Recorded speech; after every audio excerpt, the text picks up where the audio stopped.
What's up, YouTubers? This is your boy Big Metroid Fan 12 coming to you with another video game review.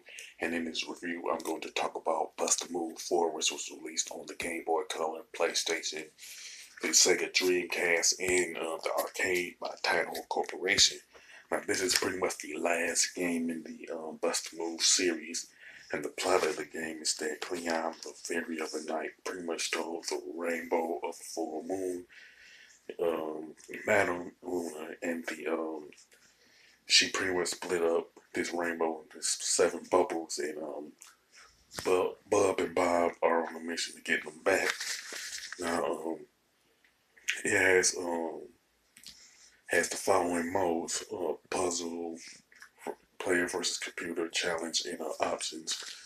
Now, in the puzzle mode, you pretty much play as 10 characters: Bub, Kami, Marino, Kuro, Tam Tam, Cleon, Six, Ram, Devian, Giant, Gigant, or something like that. I know I'm not pronouncing the name right, but this are the 10 characters.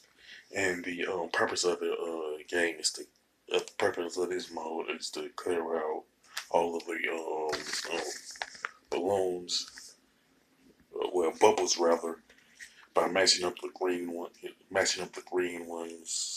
red ones, and others, just to eliminate them. You know what I'm saying? And certain characters have like a branch off into different paths and stuff like that to complete the mode and stuff like that. Now, in the player versus CPU, it's pretty much you playing the computer, and the one who clears out the board first is the winner. You know what I'm saying? And in a challenge mode, you have to clear 5 rounds to win, and you pretty much can use pretty much one of the 10 characters to clear 5 rounds, stuff like that. And it's kind of similar in how you.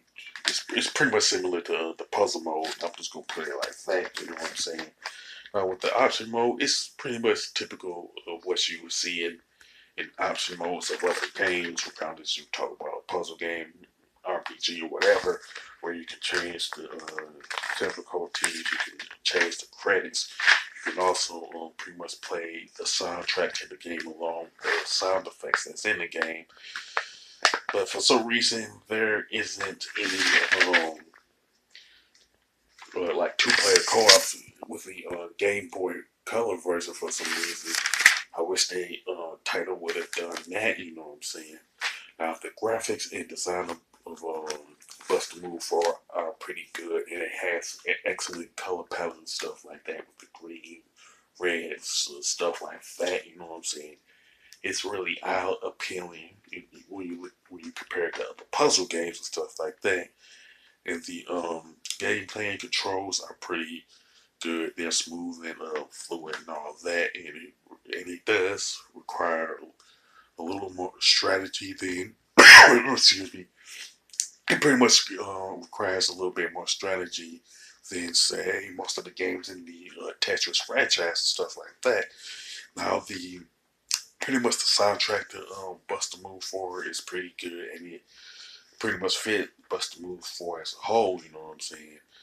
I would say the only flaw that I saw that's pretty noteworthy in my opinion is the lack of a 2-player co-op in the Game Boy Color version. But even with that lack of a 2-player co-op, pretty much it's still a good game. You know what I'm saying? And any other flaws that exist in Bust a Move 4, whether you're talking about the arcade version, the Dreamcast version, the PlayStation 1 version, are pretty minimum and best. You know what I'm saying? But overall, I think that Bust a Move 4 is a good puzzle game. You know what I'm saying? And I pretty much recommend it to anybody who is the fan of the puzzle genre, anybody who was a Bust a Move fan, or anybody who was a retro gamer. You know, overall, I give this game an 8 out of 10. You know, that being said, if you like Bust a Move 4, whether you're talking about the arcade version, the PlayStation version, the Dreamcast version, or the Game Boy Color version. You can mention it in the comment section if you think one of them is the best. Whether it's one of them, whether it's the arcade version or the Game Boy Color version, you can sound off with that also. With that being said, this if you like this video, don't hesitate to click the thumbs up button. Don't forget to subscribe and hit that bell notification button. This is your boy Big Metric Fan 12 signing off.